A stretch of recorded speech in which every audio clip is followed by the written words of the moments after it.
Samos. Olha, gente, viemos Viemos de. esportivamente. Esportivamente, é lá. O gajo vai, né? Olha, dei uma cerveja, mas não vais meter no Facebook. Podes meter, não faz mal. Foda-se. Medo está no YouTube. Não, se vai meter no Aonde? Deixa dessa merda.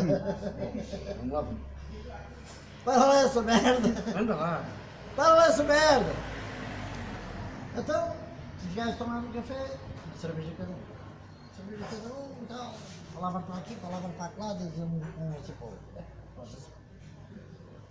Eu estou com uma fome. Mas uma fome. Diz o outro assim. Epá, com fome. Ah, não sei. Mas que fome. O que é que o senhor tem aqui para se comer? Disse o dono da casa assim, olha, eu tenho para comer, não tenho na montra.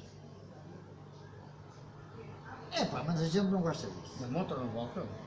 Na montra, balcão é o balcão, montra é montra. Montra está no balcão.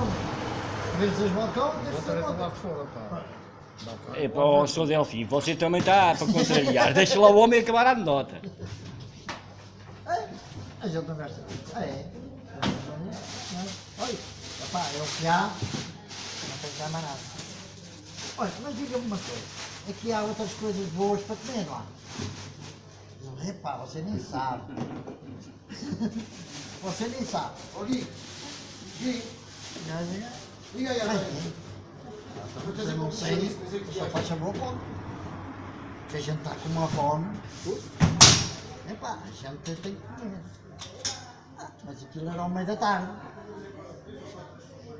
Os gajos, como nunca tinham visto gajas nuas, Sim. diz o gajo assim, olha, ali à frente, há lá um bar. As gajas têm lá, o dono da casa tem lá boas coisas para comer, que aquilo é para demais. Espetáculo. Então é bem isso que a gente quer. A gente quer encher a barriga. Olha, então vai por aqui, tal, chega ali e está lá um bar. Os gajos, tal, beberam uma cerveja e tal, e ligaram um grito ao bar. Assim, chegou à porta do bar e o homem disse, olha, deixa-me para aí. Então, não posso entrar. Olha, aqui a gente pede ali daquele café. Não dá nos pais. E indicaram aqui para a gente vir comer.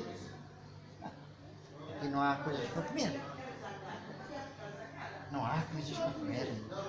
Apareceram ali naquele café e com a gente para vir aqui, que aqui tem boas coisas para comer e que se enche bem a barriga. Não, não. Aqui há coisas para comer, mas para ver tem que se descascar.